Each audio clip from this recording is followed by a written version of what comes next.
Il est de tradition ici que ne vous portiez pas d'autre nom que sœurs et frères, puisque nous le sommes tous en humanité. Donc souffrez que je vous dise merci, mes sœurs et mes frères, très respectable premier grand maître adjoint, conseiller fédéraux, d'être venus parmi nous. Fort heureusement pour vous, après ce que vous avez entendu, je n'aurai pas la fatuité de croire pouvoir établir des ponts exotériques et prétentieux entre ce qui vient de vous être dit et ce que la franc-maçonnerie de rite écossais, ancien et accepté, tel que je la pratique, conçoit. Nous pouvons néanmoins retenir que la tradition est un pont et que le bouddhisme en sa vérité est relié à la tolérance et à l'amour maçonnique. Bouddhisme, effectivement, et franc-maçonnerie sont reliés entre eux comme les branches d'un même arbre, celui de la réalité comprise comme unité, tout en un. Le bouddhisme, d'ailleurs, est d'autant moins éloigné de nous que, lors de sa réception en franc-maçonnerie, le futur initié peut, s'il le souhaite, prêter son premier serment sur le Tripitaka du bouddhisme, comme aussi d'ailleurs, avec les Védas de l'hindouisme, le Coran des musulmans, le Tao Te Ching des taoïstes, les 4 livres de la doctrine de Confucius ou le Zen Avesta du zoroastrisme. Le serment se prête sinon par défaut pour tous les impétrants, c'est le terme que nous utilisons, sur la Bible. Ce texte traditionnel devient en loge, lorsqu'il est travaillé par les outils maçonniques que sont l'équerre et le compas, le volume de la loi sacrée. Il acquiert alors le statut d'archétype universel du livre traditionnel.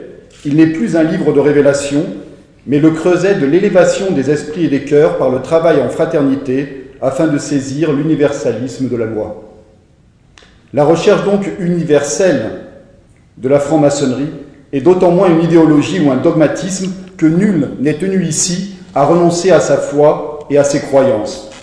Il est bien des frères chez nous, à la fois initiés et bouddhistes, car il y a, vous le savez, beaucoup de demeures dans la maison du Père. Ainsi, la franc-maçonnerie de rite écossais ancien accepté de la Grande Loge de France ne se situe en aucune façon au courant spirituel. Elle les accueille par la tolérance initiatique en reconnaissant leur caractère traditionnel et en les mettant en état de dialogue, comme nous mettons en état de dialogue pour sortir du dualisme et contempler ce qui est universel et un.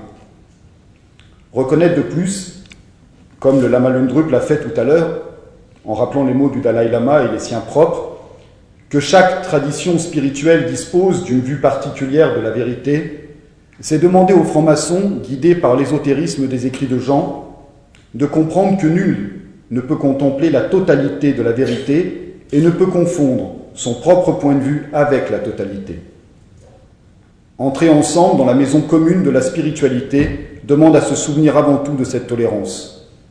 Visiter les pièces de cette même maison ne peut se faire qu'en abolissant les préjugés et les métaux de nos personnages sociaux, de nos a priori communs, pour contempler ce que nous nommerons l'humanisme et l'universalisme de l'être, le contempler avec le cœur, lavé à plusieurs eaux de ces errements du regard. Voilà donc, dans un premier temps, ce que nous pourrons appeler un idéal d'amour et de connaissance souché sur la tolérance première des vertus initiatiques. Et c'est aussi un idéal de travail permanent. La tradition permet ainsi à celui qui veut être éveillé ou initié de travailler avant tout sans relâche à devenir un pontife, c'est-à-dire un pont entre le ciel et la terre, entre la loge et la cité. Mais ne nous y trompons pas, il faut bien de la chaleur, il faut bien de la pression et bien plus d'années encore pour que la pierre brute du charbon puisse devenir éternel diamant et laisser passer toutes les lumières, sacrifiant son obscurité, la nôtre, pour librement être toutes les lumières et ainsi se connaître en sa vérité, celle du diamant, celle de la terre passée de la matière à la lumière. Évidemment, en quoi ce travail particulier de tolérance, en quoi cet idéal de sortir des préjugés pour connaître et aimer, en quoi les mots que je prononce sont-ils pertinents? Et sinon pertinents, du moins des clés ouvrant les portes de la sagesse, de l'art de la vie et de l'art royal. En quoi aujourd'hui, au XXIe siècle, l'idéal d'universalisme tel qu'il est décliné a-t-il encore sa place dans un monde apparemment en désordre et qui vit aussi bien le siècle des Lumières que l'humanisme de la Renaissance et l'avènement de la raison grecque connaître un douloureux achèvement par le XXe siècle? En quoi les lumières du passé éclairent-elles l'avenir et pourquoi donc croire aujourd'hui en une vie de l'esprit? Autant d'interrogations tout à fait légitimes que vous pourriez vous poser. Mais autant d'espoir qui ne doivent pas être réprimées, autant de ténèbres qui ne doivent pas faire oublier qu'il suffit à tous d'une étincelle un instant pour illuminer le ciel, comme d'un seul regard pour embraser un cœur, un instant pour changer une vie, un sourire pour être touché. Et qu'avec le parfum fugace d'un seul souvenir, et peut-être même seulement l'oubli de ce souvenir et son manque originel, toute femme, tout homme peut travailler à se souvenir de l'instant qui justement le ravit et l'emporta vers une autre réalité, lorsque la beauté féconda le monde et l'amour féconda les hommes. La vie de l'esprit, la spiritualité, à mes yeux, c'est celle qui s'anime en permanence et ne renonce jamais. C'est celle qui gravit les montagnes. C'est celle qui conduisit les hommes, au pire de leurs heures, à croire malgré tout en leur perfectibilité, à ne pas se satisfaire du monde tel qu'il est, mais à connaître que notre humanité est aussi métaphysique. Car nous ne sommes pas semblables au bien de ce monde, même si nous en participons comme maîtres et rois. Encore faudrait-il bien comprendre les devoirs des rois et non se comporter avec le vivant comme les laquais d'intérêts marchands qui nous poussent tous à renoncer à nos consciences quotidiennement pour acquérir les biens pathétiques de la reconnaissance, à effectuer de petits arrangements avec nous-mêmes, avec notre travail, nos enfants, la réalité de nos entreprises, de notre monde, participant ainsi avec conscience chaque jour à la destruction du réel. Oublier les autres, en laissant notre ambition devenue dérégulée, nous aveugler en nous entraînant dans de nouvelles passions, ne plus écouter l'étincelle de vérité de l'autre, en nous croyant détenteurs intolérants de la vérité que nul ne peut posséder, et devenir fanatiques de nos certitudes, tyrans de nos égos, soumettant le monde à notre propre satisfaction, fût-elle même morbide ou destructrice. Car devenir des rois en nos royaumes en nous souvenant de nos vies et de la multitude des royaumes en un seul, celui du vivant, où nous sommes tous ici, c'est faire de nous vivre pour servir royalement enfin la vie elle-même et trouver notre joie lorsque nous offrons au monde ce que nous sommes. Ce qui n'est pas éloigné du fait que si nous voulons faire notre bonheur, nous voulons avant tout faire le bonheur d'autrui.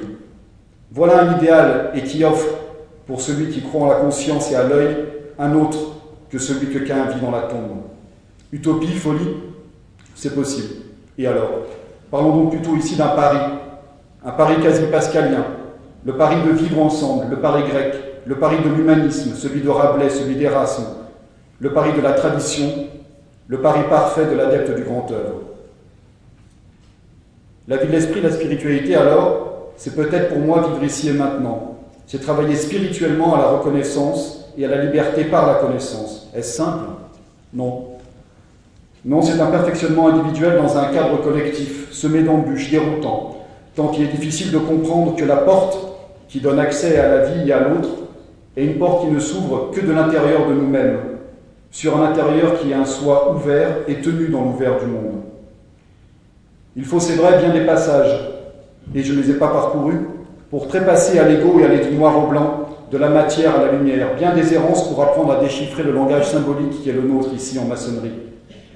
Souvent, nous nous demandons, lorsque nous constatons que nous oublions notre chemin, ce qui nous arrive fréquemment, et que nous redevenons notre propres ennemis à nous-mêmes, ce que nous avons fait de notre initiation, et si nous nous souvenons de cet instant ineffable. Et mes sœurs, mes frères, analogiquement, cette question, en procédant par substitution de mots qui me sont chers, je pourrais le dire à nous tous. Qu'avons-nous fait ici de notre enfant en nous? Quelles promesses avons-nous tenues et lesquelles avons-nous trahi? Comment avons-nous pu tous oublier nos émotions, nos sourires et nos jeux? Nous jouons ici, avec nos décors, avec nos rituels, avec nos sautoirs. Pas de transgression dans ma bouche, je crois qu'il y a suffisamment de photos sur Internet pour que vous puissiez tous savoir à quoi nous ressemblons en tenue. Nous jouons à vivre ce que nous sommes, en expérimentant non pas de supérieurs états de conscience, mais d'autres aspects plus humblement de notre identité. Comme l'enfant que nous fûmes, se construit par le jeu, le JE, se construit aussi dans le ludique, dans l'abandon du vouloir pour redécouvrir d'autres possibilités, pour les explorer, les mesurer, les éprouver, et par là même comprendre ce qu'elles ont toutes d'universel et en quoi elles nous parlent de l'homme, de l'humain en vie, en marche, et de l'amour comme lumière.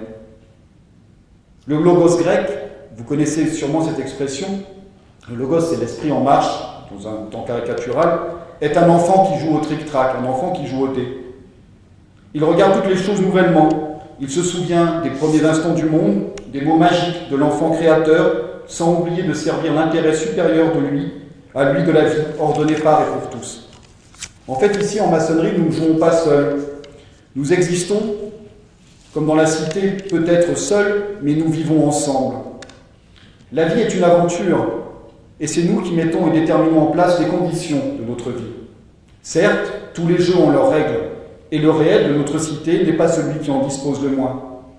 Mais très honnêtement, qui nous empêche de comprendre que ces règles ne sont là que pour se mettre en conformité avec une loi morale qui nous unit et qui permettra à tous d'occuper sa place particulière, celle de son identité première, de son talent, en paix, avec amour et joie. Qui ne saisit alors in fine que nous sommes tous ici pour jouir des bienfaits du monde et que ces bienfaits sont immatériels et spirituels. La spiritualité maçonnique n'est pas celle qui est dite souvent d'un ailleurs mystique. Elle ne fait pas des dieux ni des illuminés. Elle propose une respiration dans un espace sacré, hors des métaux, des problèmes de notre vie de tous les jours. Mais elle est de celles qui nous poussent à devenir des ponts et des arbres, les pieds dans la terre, la tête au ciel, les bras écartés pour porter les fruits de la transmission et les offrir à cueillir. La franc-maçonnerie est un travail, disais-je, c'est un ordre. Et la tradition est une discipline. Tout comme apprendre à respirer, pour ceux qui pratiquent le yoga, par exemple, est une discipline. Comme apprendre à disposer des outillages splendides de la pensée grecque et de la tradition hébraïque est une discipline. Discipline comprise ici comme un travail renouvelé de mémoire et d'appropriation. Et comme choisir d'être digne de la vie est une discipline, et alors une joie. Devoir de mémoire, travail d'appropriation, art de mémoire et religion du travail. Comment faire? Eh bien, en recueillant peut-être ce qui est commun, humblement, en le vivant avant tout, en sortant du conceptuel, et en le transmettant par nos cœurs, par nos actes, peu à peu, pas à pas, dans la joie de la tolérance et de la justice qui ordonne et qui rend gloire à chacun à sa place. Voilà ce qui est toujours présent et voilà ce qui sera toujours renouvelé et voilà ce dont nous devons toujours nous souvenir. Nous devons faire sans vouloir, agir sans chercher à faire, nous initier nous-mêmes au secret du laboratoire, devoir être, c'est aussi peut-être se souvenir avant tout de cela. Appropriation, imprégnation. Nous sommes chacun des univers particuliers, tous ici. Nous sommes des mondes particuliers. Il y a une phrase souvent répétée qui dit que, après tout, lorsque quelqu'un part, la Terre continue à tourner. Pour ma part, je pense que c'est faux. Nous sommes semblables aux bibliothèques qui brûlent, et lorsque nous partons, c'est un monde entier qui s'effondre, et ce monde-là ne sera plus jamais vécu. Vous tous, nous tous ici, nous sommes bien chacun des univers particuliers, uniques. Nous sommes des enfants de la vie, de la lumière, éprouvant complètement différemment en maçonnerie l'unicité du rite, dans le respect de l'autre, dans l'accueil et dans l'enrichissement de la dignité de l'autre, de ses droits aussi et de nos devoirs avant tout envers l'humanité. La franc-maçonnerie de rite écossais ancien accepté en la Grande Loge de France, dans cette démarche de construction et de recueil des traditions spirituelles qui proclament la loi universelle de l'amour et de la connaissance de soi et de l'unité du monde, du grand œuvre donc, n'étant rien éthéré alors aux fondatrices d'une religion. Pas de dogme, pas de catéchisme, pas de pensée autre que celle de s'élever vers la dignité, vers la liberté, l'égalité, vers la fraternité, pour que tous puissent vivre ce don qu'est la vie. Vous le savez, la spiritualité exotérique mise à l'extérieur de notre ordre s'est structurée au début du XVIIIe siècle pour accompagner le siècle des Lumières à sortir de la pensée religieuse et des résistances, sans la nier, en affirmant toujours la tolérance avant tout à l'autre et en utilisant la méthode traditionnelle symbolique penchée sur les arts libéraux afin de permettre la plus grande universalité et la possibilité de sortir par le haut à l'époque des conflits idéologiques. Cette absolue ouverture n'est pas vaine et elle n'est pas que conceptuelle chez nous.